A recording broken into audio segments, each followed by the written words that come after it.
Hello, welcome to my channel. My name is Gemma. I am an advanced cultist, a criminologist, and a mother. So in this one, I want to get down to why I've said certain things like archetypal energies, how I can resonate with them, so that you lot can sort of understand where I'm coming from.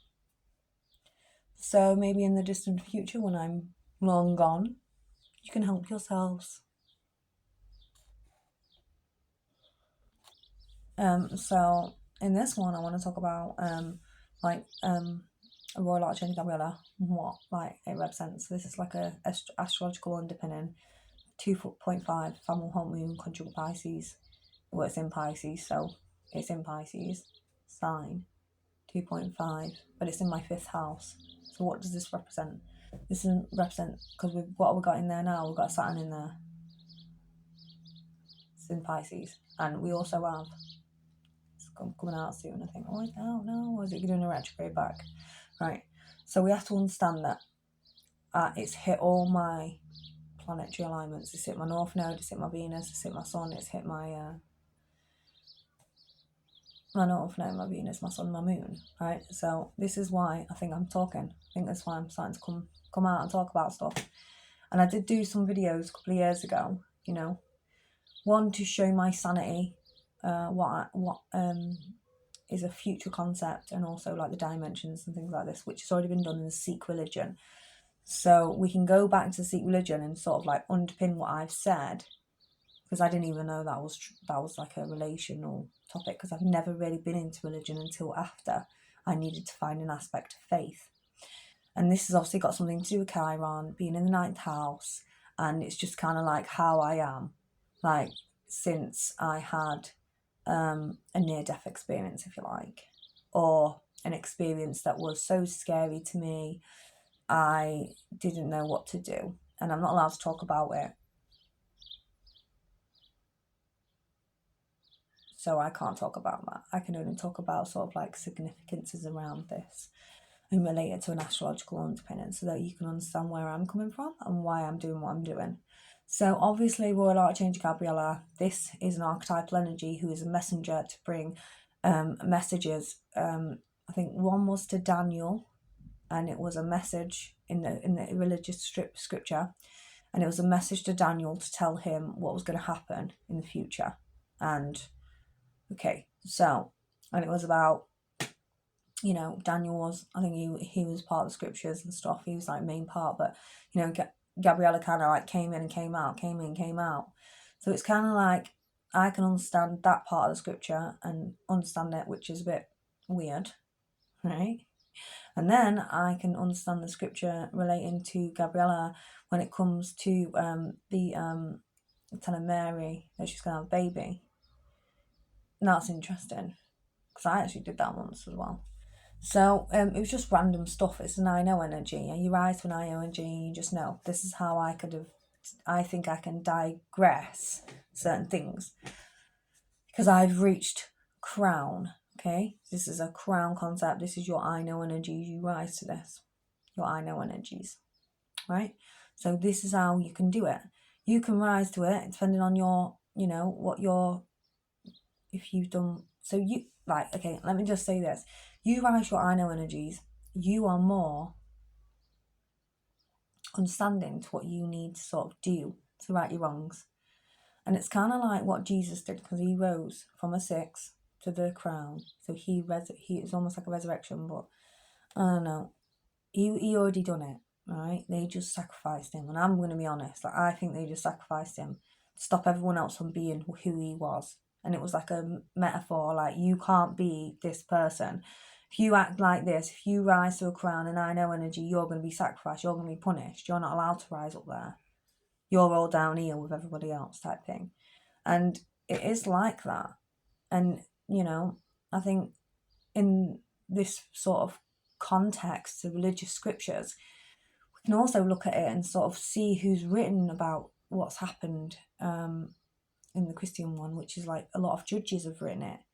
So to me, it looks like a criminological perspective, in a criminological perspective, to underpin society at the time. Religion was used to make people conform to the order at the time. Because you've got to think, the judges were in it. Judges said, and it's all written in it. And it's almost like, who are the judges now? Well, they're within a criminal justice system concept. So, well, they are in there, aren't they? That's what we call them. So we have to really understand, the judges have to understand their positions of power in this sort of era, how they want it to go. Okay? Because it's not about the others type thing. It's not about the ones below them. You are there. That is you. You bear that. I do energy. I am going to, make that judgment and then see that support that's needed and then make that judgment type thing. But this is only in a religious concept, but bringing it into a criminological perspective, just to sort of be a messenger, Gabriella, messenger, to see what's happened in the past in the religious scriptures and then to bring it forward. So here goes. So I'm not saying that you don't know your position and stuff like that, because you obviously do. But I'm just saying that if we can equate that to a religious scripture to bring it to the masses, so they understand, okay? And how history is important, significant factor to now, and also how, as a Royal Archangel Gabriella, which is my moon conjunct Fomalhaut, that's right. So it's like I'm that angelic nature. I do have Lilith in the first house as well, so but I also have that side of me where people might not see as much as the Lilith because it's in your face. Lilith is in your face at the first house, but I am also a Royal Archangel Gabriella, and I do say it a lot in my titles.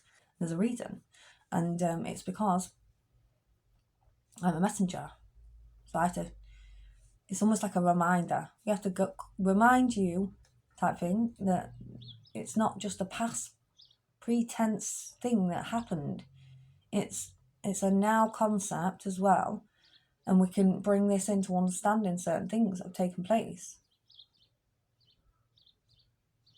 And Jesus dying wasn't an aspect of Jesus dying as a true death. It was Jesus rising to a crown, okay? So Jesus didn't die on the cross in a literal concept. He rose to I know energies, and he came back and he showed healing to the world, because we all knew Jesus was a healer. So I can understand I can understand this, where this comes from, okay? And it doesn't have to be literal, because Jesus is the healer, okay? So it kind of can all, because I'm more into the Judaism concept of stuff. But I can also understand from this that there is many interpretations that can come and conclude from this. So let's get into the judges and what their part is in this, because they were the ones who wrote the scriptures in the first place, and they were back then. So I'm not saying that you are all the same judges who wrote the same things, but you will resonate with what you resonate with if you read the Bible, for example. And you have to put your hand on and swear on an oath and things like this.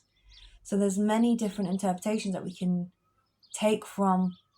When you go into a justice system, you have to put your hand on the Bible, or the Quran, or the Torah. You have to put your hand on that when you make an oath.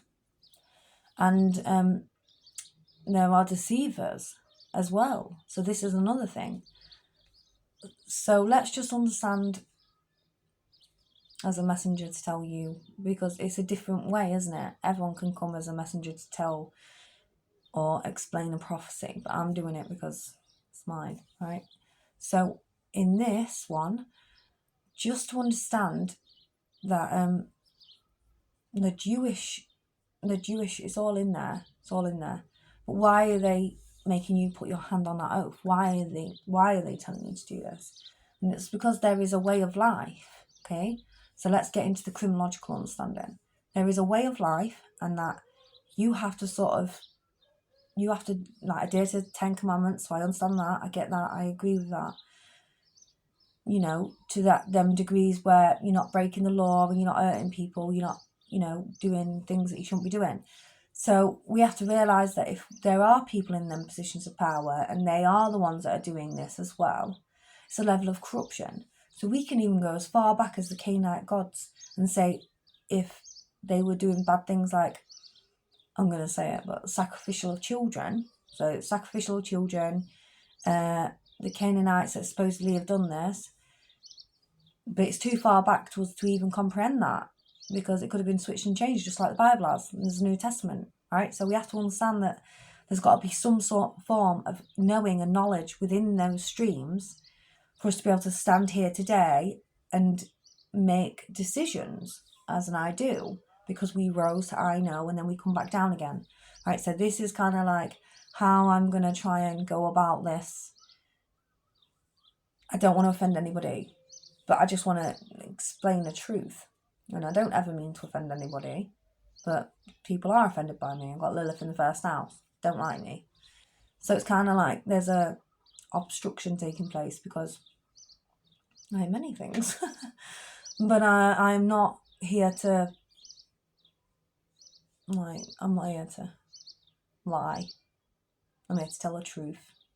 I'm here to bring it to you because I care about the next generations.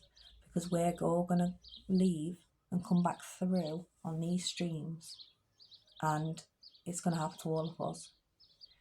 So they can actually go to the greatest lengths of having a mass degradation of a state where like everything just dies. And then nobody's going to rise. And the strongest ones rise after that. And you'll notice who the strongest ones are, right? And that's just a point of preference. So in criminology, we understood that they use religion, it's because it was a religious government in the UK. It was a religious government, and the religious government was basically pertaining to an aspect of Jesus rising. So Jesus rose, he was one to teach everybody. But for some reason, Jesus was sacrificing that. I don't like this. And I don't like it. It makes me sad. Because Jesus should never have been sacrificed. Because why would you sacrifice a Jesus? You're sacrificing, if this is you, in a religious context, why would you sacrifice yourself? You do it for the greater good, right? So this is like this is a criminological perspective. I can't remember what it's called now. I did a video on this once about the theories. So I did a video about the greater good concept. So we can all kind of like sacrifice ourselves to a degree for the greater good. So it's almost like we're rising Jesus, because Jesus was sacrificed, but it's almost like he didn't sacrifice himself, he needed help. And it's kind of like that kind of stream of an I do energy, and it's interlinked with the Kabbalah in the middle, the six, the Tiferet. So this is like, to go with this understanding, Jesus wasn't a sacrifice, but they're showing you an aspect of a greater good concept within that Jesus understanding. So it's not like it's all bad. You know, people make it bad. People make it corrupt. You know, people that shouldn't be in them positions of power, for example, they shouldn't be there. This is the idea that really needs to be brought across, because you can invert something all day long. You know, if you were taught something that weren't right, you can't align it to a particular religion or a particular faith and then say this is why this is happening, unless the faith was built on that itself. And if it was, you got to go way, way, way, way back to where it began. So has it been inverted over time? And we have to question that. And then we create a version that's right for us. This is why people still believe in Christianity. This is why people still believe in Judaism. This is why people are still Muslims. This is why Sikhs exist. This is why, because we inverted the inversions that took place. So bad things have happened like within that. So like, for example, the government and the religious doctrine of Jesus that came about, but they were killing witches, for example. I think I'd be dead, but I'm not. Right? But this is kind of like how they will go about this stuff to stop this from happening spiritually. But it's not just about spiritual significance, is it? It's about how people behave. So in this one, it really is about moving it to understanding it. To get back to criminology, religious and criminology concepts, bringing that together, making that make sense, because they used religion as a gauge to stop people from committing crime, which was the Ten Commandments. And it was like a beginning of, sort of like bringing that together.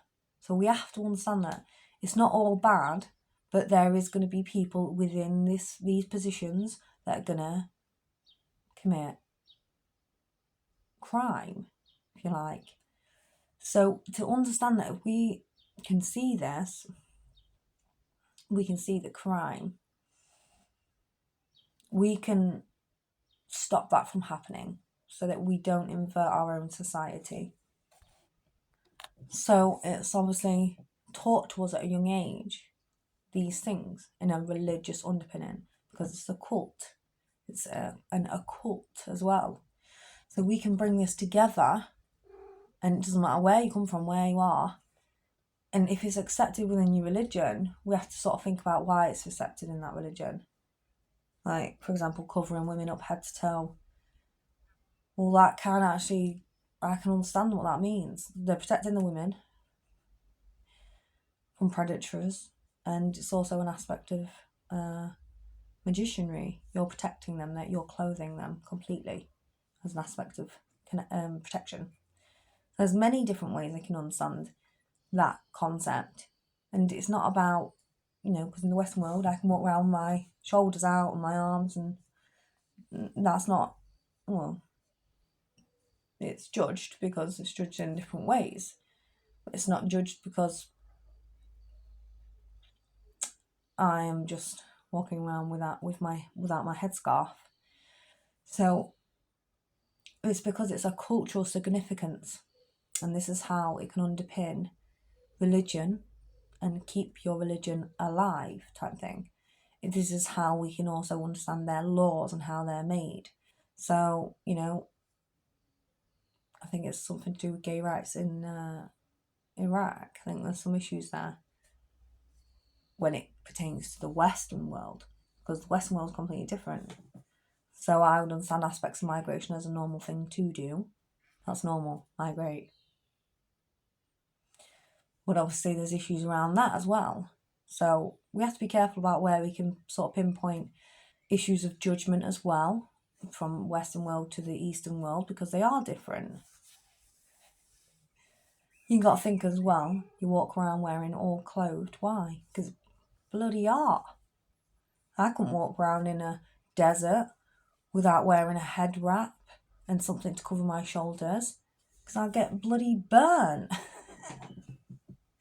So there's many different connotations that you can take from this. And it's not like it's all evil either. And it isn't. So let's just really understand the dichotomy that's being at play here.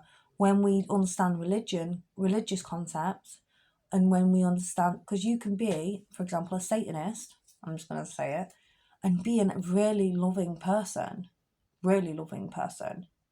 And I know this as well. So you can be really loving people, and because you've already acquired that knowledge, you just present yourself as a Satanist because you agree, because you've had so much things happen to you in your lifetime.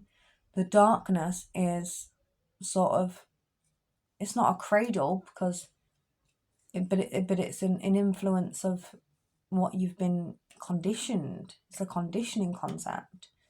So within religions, we can understand a cultural significance to aspects of how we can control a society, but we can also use it as a dark tool to take us, because we need to figure out why this is happening in my life. So this can be satanicism, can be aspects pertaining to death, but not on a physical realm, on a spiritual realm as well. So if you have a lot of 8th house placements, let's bring this in, astrology, if you have a lot of 8th house placements, you might gravitate towards that. Or Scorpio, you might gravitate towards that. And if you've had it all your life, it's a form of comfort. It's an archetypal energy. And it just is. And so there's other things as well, like how we can bring this all together is that we have a structure within society that is placed. So, for example, in the UK, the judges in the courtrooms, for example, in the UK, you have the Jewish, you have a choice. You have Muslim, Jewish, it's all there. They've got all the books, right? And you put your hand on it and you say whatever. So you have to swear on an oath, if you like. And this is because you get atheists as well and they don't, right? But this is kind of where I can see where it's almost like you adhere to an aspect of religion. This is your underpinning. This is what you believe in. So you have to adhere to these rules. And if you haven't, then you're in trouble type thing. I've never put my hand on an oath. Never. Okay, so I haven't ever done that. I can understand where people are coming from, though, and I can understand how the world has shaped itself around that, because it becomes, it's a cult. It's an occult topic first, and then it becomes a cult, and then it becomes a religious underpinning, and then that's when it's integrated in society, and the government can use it then to form rules, regulations, how we can abide by them. But we have to realise as well is that those people are also abiding by them too. And if they aren't, there is a corruption taking place. And we have to weed out the corruption before it gets too much, for too many children are taken, for with an aspect, under an aspect of corruption, before too many people are put in prison for no reason whatsoever or under a mental health issue. They should be in a different space.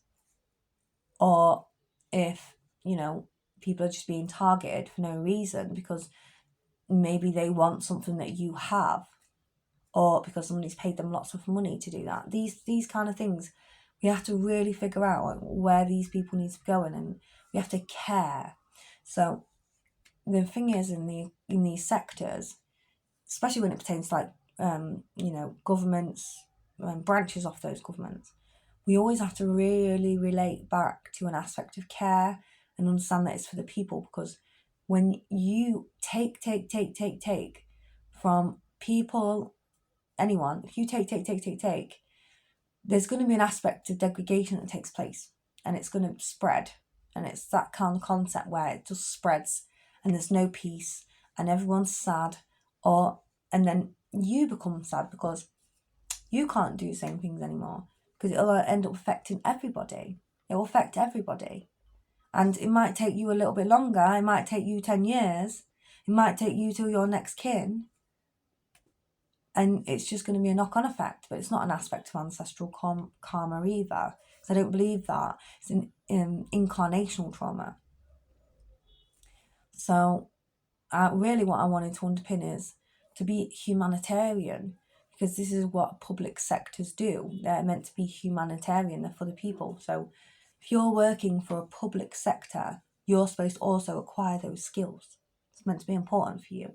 And if you don't, then you should lose your jobs. You should lose your jobs, positions of power, and you should lose that, because you're not displaying an aspect of truth for the people, for the public, and it's a lie. It's corruption.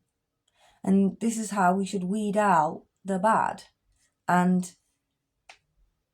it's sad, really, because this is kind of like what was told in the scriptures. This is what we are taught. So it's not one rule for us and one rule for another because it doesn't exist and it's not real. Because there's an aspect of truth in that. It's in humanitarian perspective, even if you just want to take it like that. So we can have bad people in these places like who want to, I think there was mother and baby units within the Christian government regime.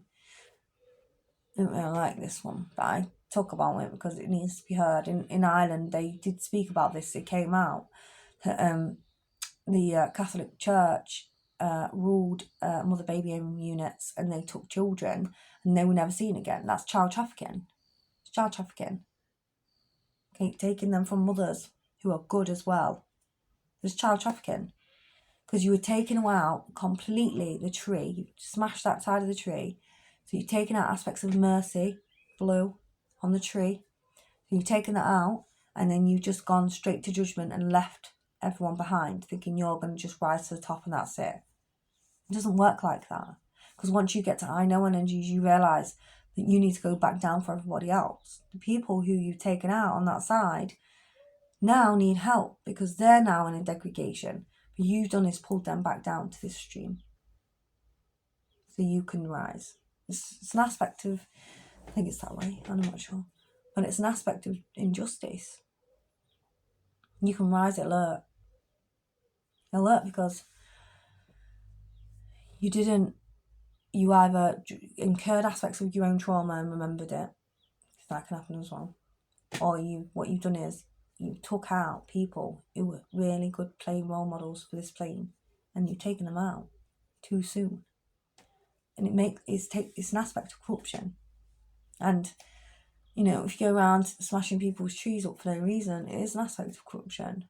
And even if you're doing it through a justice system under the Queen's Majesty, and if you're doing that, it's still an aspect of corruption. And you bear your own suffering for the next incarnations. I know some people who have incarnated back into the stream from past lives. So let's get into this. I know. So in aspects of like death and reincarnation, I know that's what happens. You can see it in lifetimes. So when you get older, you'll start to see the blemish. You'll start to see them trickle back down through, and you'll be like, wow, who's this? What is this child? I can see it as well. And when you get older, you see it. If you're, if you've done your work. So in this one, it really is about pertaining to criminality, how you can understand the religious scriptures, how they've brought it through. But let's just go back to the mother and baby units in Ireland. They buried loads of children, they hid them. The nuns did. When they did that, they all got took out. Okay, all of them. They all got took out. Because they did a mass sacrifice on children. So what is this? What are they doing? Is it to control a population, stop them from rising to crown? That's just an aspect of going to heaven. You're just encourage them to go to heaven. So when they die, you're just taking them to heaven. And, you think you're trapping them because you're burying them or whatever, but it's not an actual true concept. Like, they just went to heaven. One of those kids just went to heaven. And they did. That's where they go. They go back. So, they're all up there. The ones that you took too soon, they're all up there. And, to understand the fact that the truth and the concept is that what is this world here to sort of create? Because we can understand that there's aspects of justice that they try to create within that system. But we can also understand that there can be aspects of injustice that can fall through too. So what type of person are you? Because all you're going to do is fall back through them same streams that you created for those children that you did that to. An aspect of death. It's an aspect of a death ritual. In my past lifetime, I weren't no nun. I weren't a nun in my past lifetime. So, I just remember that there was a lot of things that was taking place, that there was people in power that inverted the streams, but all you're going to do is kill everything. You're going to do it to yourself in the end. And it kind of, that is what it is. Like, you're going to end up doing it to yourself one way or another. You know, you might have an early heart attack for no reason. You don't know why you did it, why you had it. You might never realise what's happening to you until you realise and figure it out that you've just gone around and just hurt so many people as a consequence. And it is natural order, okay? Because when they killed all those kids in the care homes, what, you think they survived? And nuns didn't go on to survive. Half of them were dressed up in blokes' outfits. They were blokes dressed up in nuns' outfits. Some of them were. They were dressed up in they were men dressed in nuns' outfits. So let's get back to this era. I'm not saying it's the same, but in this era, because we don't have nuns anymore, who we got? Alright? Who's doing this in this era? And then you got to realise as well, what we're doing, we're promoting aspects of transgender. Let's merged it together a little bit.